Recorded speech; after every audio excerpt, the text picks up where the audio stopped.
नमस्कार दोस्तों, स्वागत है आपका एग्ज़ाम बुक चैनल में।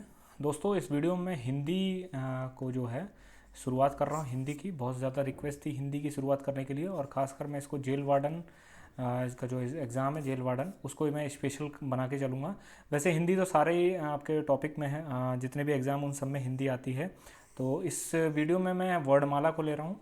ठीक है, वर्णमाला का इसके दो पार्ट आएंगे। ठीक, आज ये पहला पार्ट है, तो इसको देखते हैं। अगला पार्ट जो है, अगला पार्ट इसका मैं एक दो दिन में जो है दे दूंगा आपका। चलिए शुरू करते हैं। देखिए, वर्णमाला क्या होती है।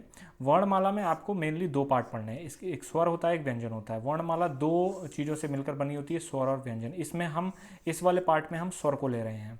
ठीक है, स्वर को हम इस वाले पार्ट में ले रहे हैं। तो स्वर को देखते हैं हम, क्या होता है स्वर। देखिए, सबसे पहले देखते हैं स्वर क्या होता है। ठीक, तो भाषा की इसमें मैं कुछ कुछ सीधे सीधे आपको क्वेश्चन भी बताऊंगा। ठीक, इसमें मैं समझाऊंगा भी, आपको क्वेश्चन भी बताऊंगा। तो भाषा की जो सार्थक इकाई कौन सी होती है, क्वेश्चन सीधा सीधा आता है कि भाषा की सार्थक इकाई कौन सी होती है, वो होती है वाक्य। ठीक है, भाषा की सबसे छोटी आपकी जो इकाई है वो होती है आपकी ध्वनि।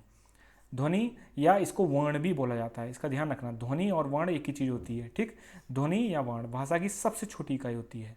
ठीक है, उच्चारण के आधार पर वर्ण जो होते हैं वो 45 होते हैं। उच्चारण का मतलब होता है बोलचाल, बोलना। ठीक है, वर्ण 45 होते हैं और इनमें 10 स्वर होते हैं और 35 व्यंजन होते हैं। ठीक है, लेखन के आधार पर, लेखन का मतलब होता है लिखना। ठीक है, लेखन के आधार पर वर्ण जो होते हैं वो 52 प्रकार के होते हैं, 52, जिसमें 13 स्वर होते हैं। अब यहाँ देखिए, यहाँ 10 स्वर थे और यहाँ 13 स्वर आ गए। 13 स्वर होते हैं, 35 व्यंजन होते हैं और 4 संयुक्त आपके होते हैं। अब इसमें स्वर देख लेते हैं। ठीक है, सबसे पहले देखते हैं स्वर क्या होता है।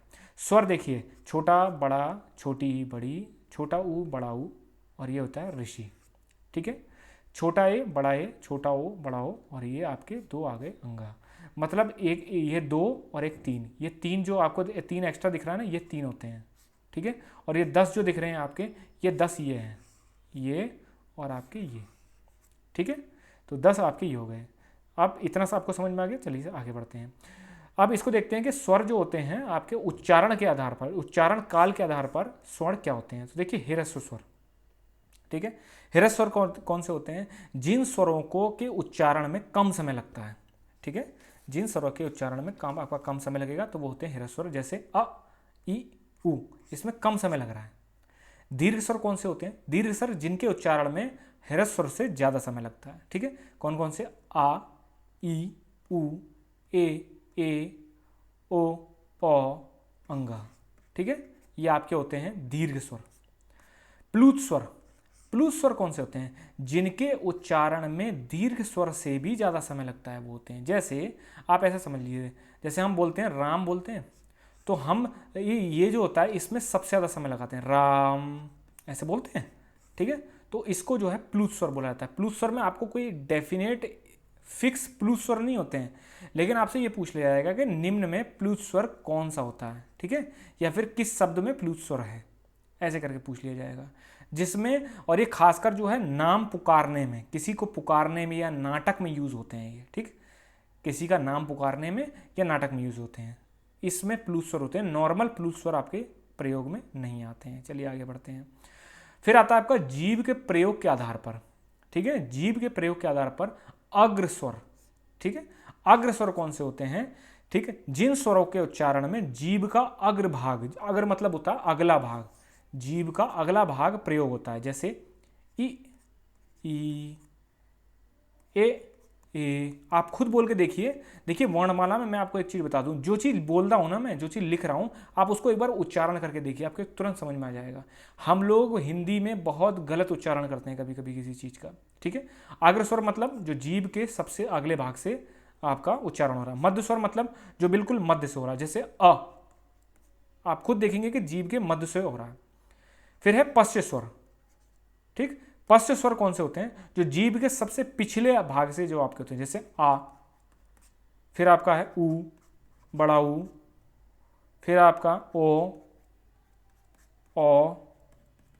और फिर यहां आ जाता है आपका अंगा। ठीक है, ये आपके पश्च स्वर होते हैं। क्वेश्चन वो सीधे सीधे ऐसे देता है। अब इसमें क्वेश्चन कैसे आते हैं, जैसे निम्न में से कौन सा अग्रस्वर है, तो वो क्या करेगा, ये भी डाल देगा, ये भी डाल देगा, ये भी डाल देगा और एक ये डाल देगा। तो आपको यहाँ राइट लगाना है, ठीक है। फिर वो ऐसे पूछ सकता है निम्न में से पश्च स्वर कौन से नहीं है। आपको नहीं पर वाले भी बहुत ध्यान रखने पड़ेंगे। नहीं का मतलब ये होता है कि 3 जो हो ये सही दे देगा और एक इसमें से डाल देगा, तो आपको ये टिक लगाना है जिसमें ये बोला जाएगा जिसमें पश्च स्वर नहीं है, ठीक है। तो आगे बढ़ते हैं। फिर उसके बाद आगे है मुख द्वार के आधार पर, ठीक है। मुख द्वार का मतलब होता है मुंह खुलना, ज़्यादा खुलना, कम खुलना। तो विवर्त स्वर कौन से होते हैं, ठीक है। विवर्त स्वर वो होते हैं जिन स्वरों के उच्चारण में मुख द्वार पूरा खुलता है, जैसे आ, ये देखिए। अर्ध विवर्त मतलब जिसमें जिन स्वरों के उच्चारण में मुख आधा खुलता है। आधा कौन सा होता है, जैसे अ, ए, ओ, ठीक है। ये इस तरह से समझ लीजिए। ये आपके हो गए अर्ध विवर्त। और संवृत कौन से होते हैं, संवृत होते हैं जिनके उच्चारण में मुख द्वार लगभग बंद ही रहता है, जैसे ई, उ, ये आपके होते हैं अर्ध संवृत, ठीक है, संवृत। इनको आप याद कर लीजिए, ठीक है। उसके बाद है आपका नेक्स्ट, बढ़ते हैं। नेक्स्ट में है आपका अनुनासिक स्वर कौन से होते हैं। अनुनासिक स्वर जिन स्वरों के उच्चारण में हवा मुंह के साथ साथ नाक से भी आपकी निकलती है। मतलब कोई भी अगर कोई स्वर आप बोलेंगे तो मुख के साथ साथ आपका नाक से भी आपकी हवा निकलेगी। जैसे इसमें कौन कौन से शब्द आते हैं, जैसे